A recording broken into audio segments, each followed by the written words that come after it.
Bonjour, bienvenue dans ce 20e tutoriel Balaxsoft. Alors on s'était arrêté dans le 19e tutoriel avec ce personnage chevalier qui pouvait avancer comme ça, accélérer, etc. Mais les animations ne sont pas là, il est fixe. Donc c'est ce qu'on va faire aujourd'hui. On va rajouter les animations et si on a le temps, rajouter aussi les autres personnages, les ennemis. Allons-y dès maintenant. Donc vous vous souvenez qu'on avait un répertoire perso où on avait mis un répertoire anime avec les animations. C'est ce qu'on va utiliser pour le personnage.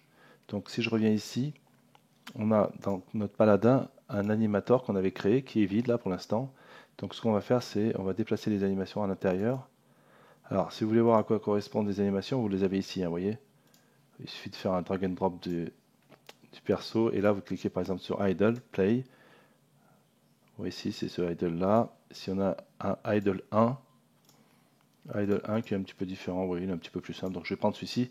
Alors voilà, c'est vraiment simple, hein. Je fais un drag and drop de idle 1 vers l'animateur et là c'est notre repos. On peut changer le nom si on veut, on va l'appeler par exemple idle tout court, qui signifie repos en anglais. Donc maintenant on va rajouter d'autres animations, alors on n'en a que deux, hein, puisqu'on a besoin de marcher et courir pour l'instant.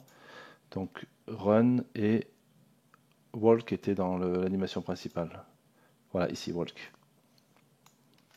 Donc si je mets ça, hop, on va l'appeler walk tout court. Et dans anime on avait run. Le voici. Voilà. Alors, comment on va gérer ça? On avait déjà vu ça dans un tutoriel précédent. On va utiliser une variable qui va nous permettre de faire passer de cet état à cet état ou à celui-ci et là aussi. Donc pour ça, on va aller dans Parameters. Avec le petit plus, on ajoute une variable. Donc on va prendre une variable de type float et on va l'appeler speed par exemple. Donc si je vais de là à là, je fais une transition. Donc je le refais. Hein. Clic droit, make transition, je vais là. Ensuite je reviens make transition là. Là, pareil, je fais toutes mes transitions, make transition. Et si je suis en train de marcher, ben, je peux me mettre à courir. Et de la même manière, si je suis en train de courir, je peux me mettre à marcher. Donc tout ça va dépendre en fait de la vitesse, du paramètre speed, de la valeur qu'il va prendre. Alors, on va définir en fait les déplacements maintenant. Donc, vous voyez, on a défini toutes ces transitions. Le fait de passer de la position idle à la position walk va se faire par rapport à la variable speed. Si la variable speed dépasse une certaine valeur, donc on va le mettre ici, speed greater than. Donc j'essaie de regarder ce qui est le plus adapté, c'est ça, 0,01, donc on se met à marcher. Si c'est inférieur à 0,01, donc je reviens là, je fais less 0,01, on se remet dans l'idle. Alors, important, il faut retirer ça, as exit time, sinon il attend la fin de l'animation. Et là, il ne faut pas qu'il attende la fin de l'animation. C'est pareil ici. Donc par contre, si on est au repos et on se met à courir, c'est quand on va dépasser une vitesse. Donc je retire déjà as exit time. Et là, je vais dire si on est supérieur à 0,1 cette fois, et non 0,01. Par contre, si on est en run et on revient à l'idle, c'est qu'on est passé en dessous de 0,01. Donc less 0,01. Voilà, et non des deux dernières. Donc on est en train de marcher, on se met à courir, donc ça veut dire qu'on dépasse 0,1 comme tout à l'heure. Par contre, on est en train de courir, on ralentit, donc on fait less 0,1, ça veut dire qu'on se met à marcher. Voilà. Normalement, je dois avoir aucune fois la case has exit time de cocher. Très bien. Bon, ben, il n'y a plus qu'à enregistrer ça. Et je fais play. Déjà, vous voyez, le personnage, déjà au repos, il a une animation. Hein. Ah, elle s'est arrêtée. Ah oui, donc ça c'est très intéressant. C'est qu'en fait, notre animation n'est pas en mode loop. C'est-à-dire qu'elle n'est pas en train de boucler. Donc ça c'est très important parce que si elle ne boucle pas, bah, ça s'arrête à la première itération. Donc pour ça, on va venir dans les animations. Donc on avait walk. Alors le plus simple c'est de venir là, vous voyez. Je clique sur ça, je viens ici et hop, il me l'ouvre. Donc là, j'ai plus qu'à cliquer là, faire edit et là loop time, vous voyez. C'est-à-dire qu'il va boucler infiniment ou indéfiniment. Ensuite, je fais pareil pour celle-ci. Voilà, c'est walk, elle est là. Edit, loop. Et la dernière, hop, run, elle est là, run, edit, loop. Alors c'est pas nécessaire pour tout hein, de boucler. Par exemple, pour donner un coup, bah, il ne faut pas que ça boucle. Mais là, si on reste au repos, bah, il faut qu'il reste au repos et l'animation se perpétue. Donc je recommence. Donc là, vous voyez, l'animation fonctionne bien. Et là, il doit louper, donc il boucle. Et si j'avance, eh bien, il n'y a pas de mouvement. Pourquoi? Parce qu'en fait, je n'ai pas mis à jour la variable speed. Donc, vous vous rappelez, hein, ici, tous les mouvements se font par rapport à la variable speed qui a été ici, un paramètre de notre animation. Donc, pour ça, il faut que j'aille dans mon script maintenant. Donc, je reviens là. Il était dans perso, paladin contrôleur. Donc, voilà. Ici, on avait pris la variable myPaladinAnimator qui était une instance de l'animation. Donc, je vais l'utiliser pour mettre en jour la vitesse. Donc, on va le mettre là. myPaladinAnimator. .set float. Donc on donne la valeur. Donc là c'est le nom de la variable, donc c'est speed tout simplement. Et là c'est la valeur à mettre. Donc l'autre valeur c'est delta fois VV. Voilà. Donc là il y a un petit souci. Pourquoi? Parce qu'en fait delta fois VV, voilà, VV est un vecteur, delta est une variable, donc delta fois VV c'est un vecteur. Donc si je multiplie une constante par un vecteur, on obtient un vecteur. Donc ce que je vais faire, je vais prendre la valeur absolue. C'est point magnitude. Voilà. Vous voyez? Donc ça c'est la valeur absolue du vecteur. En fait c'est comme la longueur du vecteur si vous voulez. Enfin la valeur absolue de la longueur du vecteur, pardon. Donc ça doit être bon.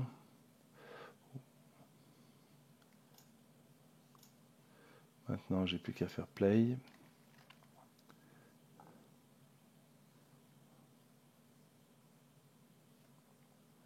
Voilà. Et là vous voyez ça marche. Le personnage marche, c'est très bien. L'animation est en... Et si je cours, vous voyez, il se met à courir, puisqu'en fait j'ai dépassé la vitesse de 0,1. Donc ces valeurs 0,1 et 0,01, je les ai essayées en fait. Hein. Vous voyez, j'ai mis plus, j'ai mis moins, jusqu'à que je trouve un truc qui me convienne bien. Voilà, là ça fonctionne bien, vous voyez, il marche. Alors, en arrière, il marche en arrière aussi, hein, ça fonctionne. Donc on aurait pu faire des animations pour monter aussi, quand on tourne à droite à gauche. Voilà, c'est plutôt pas mal. Hein.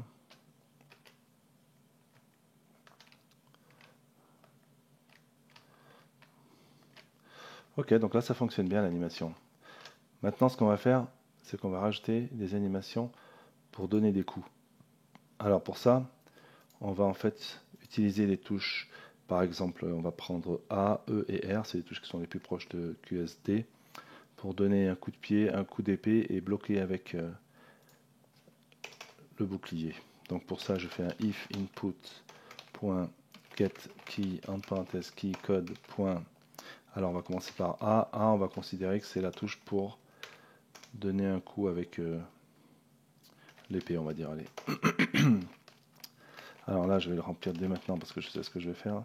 Set integer attack, virgule 1 par exemple. Alors qu'est-ce que j'ai fait concrètement? Attendez, on va faire les trois comme ça, au moins ça sera fait. Donc j'appuie sur A, ensuite sur E, ensuite sur R. Donc ça va être 1, 2 et 3. Donc là, cette valeur attaque, cette variable attaque n'existe pas. Il faut que je la crée dans mon environnement. Ici, animator. Alors je pourrais le faire ici, mais en fait c'est pas très propre. Pourquoi? Parce qu'on a un mécanisme dans Unity qui est très très pratique, qui s'appelle les layers, donc les couches en français. Et faire des couches, c'est très très utilisé et très pratique quand on fait des animations. Par exemple, ici l'animation c'est le mouvement, marche, repos et courir. Là pour ce qui est attaque, on va créer une deuxième couche, ça sera plus propre. Donc vous voyez c'est la base layer celle-ci, hein. Donc si je fais plus, on va avoir une nouvelle couche qu'on va appeler la couche attaque. Ici, on peut positionner une valeur, vous voyez ça, ce petit trait là, ça correspond à la pondération ou au poids de cette couche. C'est-à-dire qu'il y a des couches qui peuvent être plus fortes que d'autres. Sur celle-ci là, je suis à 100%, vous voyez 1 donc. Sur celle-ci, je vais mettre un tout petit peu moins, alors on pourrait mettre 100 aussi. Hein. Je vais mettre 90. Qu'est-ce que ça veut dire? En fait, ça veut dire que s'il y a des animations qui rentrent en conflit, bah, l'une va être plus forte que l'autre. Bah, il va y avoir même un mélange des deux si vraiment, par exemple, on mettait la même valeur. Donc je la mets un tout petit peu moins forte, pour dire que c'est celle-là qui est prioritaire, on peut dire ça comme ça. Alors maintenant, qu'est-ce qu'on va faire dans attaque? On va rentrer des animations comme on a fait tout à l'heure pour les attaques. Alors là, on ne va pas mettre le loop puisque ce sont des animations qui vont être exécutées une seule fois quand on va appuyer sur une touche. Donc si je regarde celle-ci, c'était attaque. Oui, ça c'est un peu trop.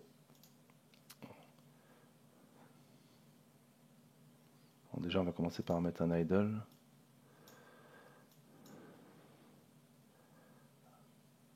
Ensuite, kick, voilà, par exemple, on peut prendre celle-ci. Bon, attendez, on va commencer par slash. Slash, c'est vraiment le coup de base. Voilà, c'est vraiment un coup d'épée, donc on va prendre ça, slash. Ensuite, kick, c'est le coup de pied. Et bloc avec le bouclier. Voilà mes 3 animations. Donc je renomme tout ça pour que ce soit plus clair. Idle. On va garder les modes d'animation. Slash. Kick. Et bloc. Voilà. Donc maintenant, de l'idle, on passe là. Hop, on revient là. Puisque là, on n'a pas de kick vers slash. C'est-à-dire que toutes les animations reviennent vers idle. Comment on y va et comment on en revient? Donc on va créer un paramètre qu'on va faire de type int et qu'on va appeler attaque. C'est lui qui va définir le moment où on passe de l'idle au slash. Donc ce paramètre attaque, il vaut 0 par défaut. Si je vais de idle vers slash, c'est quand mon paramètre attaque vaudra 1. Donc là c'est equal, c'est pas greater. Donc quand je vais passer à 1, hop, il va faire son coup. L'épée, vous voyez? Voilà, là on le voit. Là il était à 0, là il passe à 1. Par contre, je retire ça aussi, puisqu'on ne doit pas attendre, dès qu'on appuie sur la touche, on doit donner le coup et ne pas attendre la fin de idle. Et là, par contre, pour revenir, eh bien, c'est la fin de l'animation. Donc, j'ai aucune variable à indiquer, c'est juste has exit time. Donc, on attend la fin de l'animation. Ici, pour kick, c'est pareil, à part que ça va être la valeur 2. Donc, attaque quand equals 2, quand attaque vaudra 2, on va donner un coup de pied. Je retire le temps d'attente et là, je le mets sur le retour. Donc, c'est exit time, pareil. Et le dernier, c'est 3. Donc là, on va faire speed, non, c'est pas speed, pardon, c'est attaque equals 3. Je retire ça et le retour, c'est uniquement ça. Très bien. Une dernière chose à faire ici, c'est dans idle, j'ai l'animation idle, mais je vais la retirer. Pourquoi? Parce qu'en fait, je vais mettre none. Ça, je vais vous expliquer pourquoi. Parce qu'en fait, au repos, en fait, on va être au repos ici et au repos là. Donc, les 2 animations vont être en collision puisqu'on va être dans la même case. Ça sert à rien d'avoir 2 fois la même animation et la mettre en collision en plus, puisque celle-ci est pondérée un peu plus forte, mais à 95, à 0,95 contre 1, eh bien, il ne va pas savoir faire laquelle faire et il va faire quasiment rien. Donc, je la retire complètement puisqu'elle n'a aucun intérêt. Et là, donc, ça doit être bon. Donc, si je reviens sur mon script, vous voyez, hein, comme on avait indiqué, si attaque vaut 1, on appuie sur A, donc attaque vaut 1. Si on appuie sur E, attaque vaut 2. Si on appuie sur R, attaque vaut 3. Ok. Alors j'essaye. Faut que mon perso est bien là. A, on a un coup d'épée. Ah, par contre, vous voyez là, j'appuie plus, il est en train de donner les coups de manière infinie. Maintenant, si je donne un coup de pied, pareil. Il donne des coups de pied, bon ça fonctionne, mais par contre, il n'arrête pas de donner des coups. Et R, il bloque avec le bouclier, vous voyez. Donc là, ça fonctionne bien. Le seul problème, c'est que les animations sont infinies. Alors pourquoi? En fait, je vais vous montrer ça d'une manière plus visuelle. Si je me mets dans un layout de ce type-là, vous allez mieux voir. Voilà. Donc ici, je vais faire apparaître l'animator. Voilà, ici on a l'animator. Donc si je clique sur le perso, donc voilà, vous voyez ici les animations. Donc là, je clique sur le paladin. Donc là, c'est l'animation de mouvement. Si j'avance, vous voyez, on passe dans walk. Je me mets à courir, on passe dans run, etc. Maintenant, si je viens sur l'attaque, donc là, on est dans idle, en effet, hein, on ne fait rien. J'appuie sur A, donc on va dans slash. Et en fait, vous voyez ce qu'il fait? Il revient dans l'idle et il repart. Pourquoi? Il fait ça parce qu'en fait, la valeur de la variable attaque est toujours à 1. Donc quand il vient ici, il voit que c'est 1, donc il repart, vous voyez? En fait, ce qu'il faut, c'est repositionner la variable attaque à 0 quand on revient dans l'idle. Je vais me remettre dans mon mode par défaut. Voilà, mon bullet layout que j'avais créé pour moi. Donc ici, on va faire une petite manipulation. Non, c'est pas là, c'est là. On est dans l'attaque. Donc quand on est ici, en fait, on doit créer un comportement qui fait qu'il repositionne la variable attaque à 0, le paramètre attaque. Donc là, pour ça, je viens là, je fais add behavior. Donc c'est un nouveau script.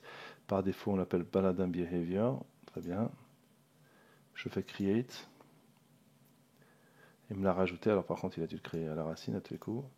En effet. Donc là, je le déplace dans Perso. Alors qu'est-ce qu'on a dans ce fichier Behavior? En fait, c'est un fichier très pratique où tout est commenté. Il suffit de décommenter ce qu'on a envie. Donc là, ce sont des états, hein. On rentre dans cette fonction si on entre dans l'état. Ici, si on met à jour l'état, si on sort de l'état, si on déplace, et là, je ne sais plus ce que c'est. Donc là, nous, ce qu'on a besoin, c'est celui-ci. Si on entre dans l'état, eh bien, on va faire remettre la variable à 0. Donc pour ça, c'est très simple, puisqu'en plus, en entrée, il nous donne un certain nombre de choses qui vont nous aider. Là, on a juste l'animation déjà, donc on a juste besoin de ça, nous. L'animator, donc on va positionner notre integer attaque à 0. Voilà, tout simplement. Donc en faisant ça, dès qu'on va rentrer dans cette... C'est ici. Dès qu'on va rentrer dans l'attaque... Oh, je me suis trompé de... Non, c'est celui-là. Pardon. Voilà. Eh bien, on va repositionner à 0. Ce qui fait qu'il ne va pas repartir. On va réessayer ça maintenant. Donc je donne un coup de... Et voilà, vous voyez, il ne redonne plus de coups. Je donne un coup de pied, pareil. Je donne un coup de bouclier, c'est bon. Donc là, ça fonctionne bien. Donc là, vous voyez, on a un personnage qui est fonctionnel, hein. Il peut donner des coups d'épée, il peut donner des coups de pied, il peut se protéger avec son bouclier et courir, marcher, tourner à droite à gauche avec la souris, vous voyez. C'est pas mal. Ok. Donc on va arrêter ce tutoriel ici puisque ça fait déjà pas mal de temps qu'on a commencé. La prochaine fois, on rajoute des ennemis et l'interaction de notre personnage avec les ennemis. Et si j'ai le temps, je vous montrerai aussi comment changer l'arme. Alors vous verrez, c'est très très simple, hein, avec ce mécanisme et avec ce que nous fournit Mixamo. Je vous remercie, au revoir et à bientôt.